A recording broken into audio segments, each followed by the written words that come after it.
Did you guys know the history of En Passant? Well, I researched it. I delved deep into the topic. It was actually created in the year 1560, but FIDE did not accept it as a real rule universally until the year 1881. Italy was the last country to implement it, and that was in 1880. So by 1881, the chess world universally accepted the rule en passant. Today, we're going to be looking at a Grandmaster game before En Passant was created and how it changed the dynamic of the game. Before we get into it, we're going to talk about why En Passant was created. En Passant was created so that we do not get positions like this, where the pawn structure is all locked and it's just a draw. You can move your rook back and forth, you can move your knight back and forth. Unless you sacrifice, the game is drawn due to how locked the pawn structure is. The other reason En Passant was created was to prevent a pawn that hasn't moved yet from evading capture in a singular move.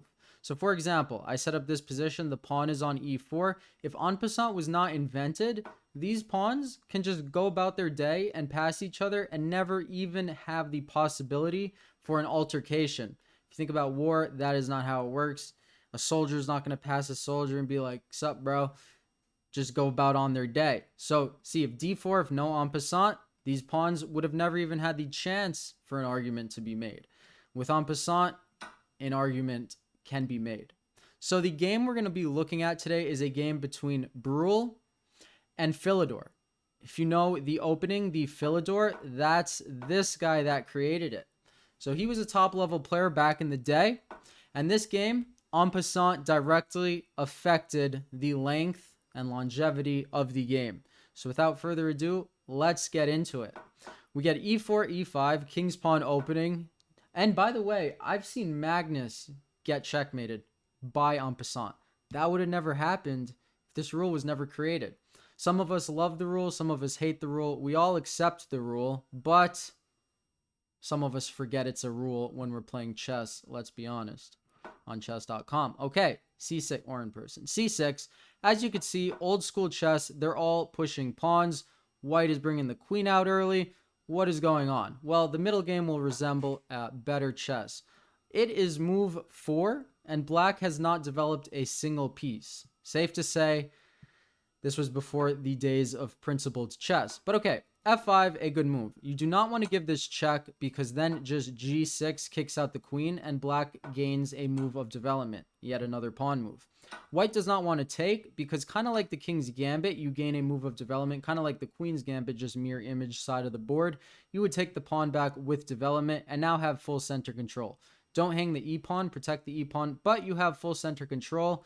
White's going to have a tough time dealing with that. But okay, we get d3. White does not capture. Knight f6. There we go. Development on the board. But unfortunately, white does capture. Now, black gains a tempo or a move of development and d4. d4 is an interesting move. It exploits the fact that black's king is in the center and the e-pawn is pinned. So d4, an altercation has been made. We get e4, the decline of it, and bishop to g5, pinning the knight. No one likes to get pinned. Even 300 years ago. This game was played in London in 1783, by the way. That's quite a few years ago, I would say. d5, that is a pawn chain. That is facing the king side. So black's probably going to attack on the king side. Again, it also gains a tempo. Bishop to b3 and bishop to d6. Kind of like a French defense, honestly. If we get like some pawn c4, it could be like a reversed French defense almost. Bishop d6, aiming at the king, so if it castles, this is a nice diagonal. You can set up a battery with queen c7. Some middle game attacks can flow. Knight d2, knight b d7. Neither side wants to castle, apparently. That was a rule at the time, don't you worry. But the point is, he probably wants to recapture with the knight. Maybe he was scared of the check. I don't know. I wasn't there. h3, h6, gaining another tempo on the bishop, and the bishop slides back. Now, I like black's next move. The move is queen e7. The reason I like this move is white does not know which side of the board yet to attack on because black hasn't committed his king to a side of the board. Also, it's hard for white to develop this knight. So, harder to know what black is going to do. White's development is a little off. Okay, and here we have it. The move pawn to f4. The game continues, but black missed a huge... No, black didn't miss a huge opportunity. What am I saying? The rule wasn't even invented. Pawn f2 to f4. What should you do in this position? Well, it is a video on En Passant, so e takes f3, by far the best move into the position. This opens up the queen, so now they will face each other on the e-file. But above that, yes, white gains a move of development, but look at this, knight h5. How does white even deal with this? The knight can come to g3, that is a fork. You might say, hey, I'm going to castle. That's still a fork, right? Rook on f1, rook on h1 does not make a difference. So this en passant would have led to the game being over on the spot. I mean, let's say bishop f2. We get queen takes, knight f4. A beast of a knight. This knight would have infiltrated. The game would have just been over. But instead, after the move pawn to f4, we get pawn h5. That is a bit suspicious. Maybe he was afraid of g4, of the attack that wouldn't have existed had en passant been played. Crazy. They were playing a whole different game. You know what else is crazy? It wasn't like I mean, it makes sense. It wasn't universally accepted. Hard for different areas of the world to communicate at that time, right? Hard for them to get along at that time too. But yeah, crazy. Invented in 1560 and then accepted by 1880. I mean, if we do some quick math, that is like 320 years for the rule to come into effect. Right now, it would be instantaneous. Everything is instantaneous nowadays. Okay, c4. I'm going to stop babbling. Get back to the game. c4, a good move. If take, you weaken the structure of your central pawn, and it allows them to jump into your position. a6, a lot of pawn moves. Here, white takes, and black takes with the pawn. He should have taken with the knight, because that is a good knight. And after bishop takes, pawn takes, he would play for like b5, knight b6, and clamp on the queen side. Very much like a French. But okay, we got pawn takes. Black still has the advantage, and now he castles on the king side. Fine. Knight e2, b5. That is an outpost. He is outposting it. Castles, knight b6, routing over to the queen side, and then g6, solidifying the bishop here. He should have slid the bishop back, but, I mean, these guys were from 300 years ago. We can't blame them, right? Why is this bishop so strong if it has no vision? Who knows? They didn't. Rook ac1 and knight c4, clamping down on the outpost. We get knight takes, g takes, queen g3 check, and black blocks the check. He has the space advantage. He has better pieces. I think trading into an endgame would be fair. King takes, black is better. B takes, okay. Now, which pawn would you recapture with? I'm actually curious, which pawn would you guys recapture with? To me, the answer is obvious. The answer is the D pawn. The reason is this knight quickly becomes an absolute unit, the best piece on the board by far. Knight to d5, a great square. If you take with the B pawn, you miss out on having such a great knight. So, are you better than a Grandmaster from the 1700s? Comment down below. Black took with the B pawn. Now he missed out on that outpost. Yes, he has a semi-open file, but that can easily be defended by white. We get pawn b3, bishop a3. I see rook, I attack rook. One move threats, caveman chess.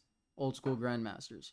Old school Grandmasters. Rook c2, we get a pawn exchange, and rook bc8. Not allowing white to claim the open file. We get an exchange, which is not good by white because now black just claims the open file for free. And rook a1. Okay, so white picks up a pawn, and we have a dead equal position. But this is a decisive game, don't worry. Rook's on the third, attacking the bishop, eyeing the pawn. King f2, best move, defending the bishop. Now, black puts two attackers on the knight. So white puts two defenders on the knight, right? Basic chess. We get an exchange, and then black wins a pawn. So now we have an equal position. Pretty dynamic, but, you know, equal. Knight for bishop, there is an imbalance, but 4 pawns, a rook, and a minor piece. Equal position. h4.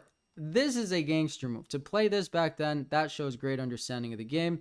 You're trying to double up their pawns because 4 bad pawns is worse than 3 good pawns, essentially. White gives a check, black gets out of check, and white does take. Now knight h5, outposting the knight. Look at these pawns. 4 bad pawns, not as good as 3 good pawns, right? You're down a pawn, but the game is still equal. That means you have compensation. We get knight takes f4, we get the trade, and we get an equal rook endgame. So how did white throw this position? He's up a pawn, isn't he? I really like black's next move too. Not taking the pawn because these pawns are irrelevant. They can't move. They can't do anything. This pawn is very much so relevant. So black gets behind the relevant pawn. And we might get a rook endgame similar to that of yesterday's where the rook could get squeezed in. So we're going over rook endgames. Pawn f4. These are 2 units of a pawn that can only get through because you doubled up their h-pawns. Structural over material count. Always matters more. We get a check, forcing the king back to the first rank. And now king f7, showing great understanding. Maintaining, staying into the queening box, not allowing any checks, staying by the rook and the passed pawn. White passes the other pawn so that black's king has to do 2 jobs as once. If the pawns are split by more than a file, the king cannot stop both. So the greater the space between the pawns, the better the pawns, the worse the king. These pawns are split by more than a file. This king is going to have trouble stopping both of them. So let's see how he does it. Okay, pawn to e3, and white blunders the game. What white had to do here is give a check. Now whatever black does, let's say he goes king e6, I think the most realistic. The reason this is drawn is because you cannot push this pawn because of this check, and the game will be drawn. White picks up the pawn, not enough material for either side, both side has a rook, game would be drawn. The problem with his move, oh, he didn't do this. The problem with his move, my apologies, is it allows black to create a mating box around white's king. So it looks like you're going to make a queen in time, except then you get checkmated. So you don't make a queen in time. What moves does white have? Well, he can go king to e1, but then we have f2 check. We check again, and now we promote with check. Same result would be if he went the other way. King g1, still f2, and wherever the king goes, rook to d1, white is just not in time. So, Philidor, the great Philidor, won this game. Played in the years 1783, before En Passant was created, or before it was accepted, rather, I should say. And yeah, comment down below. Do you think the rule should have been created? Do you think we need more rules in chess, or do you think we should keep it the same? Do you think there should be tournaments where no En Passant existed and you have to sacrifice to break through the position? I was fascinated by this idea. I hope you guys enjoyed the game. Thank you for watching and have a great day.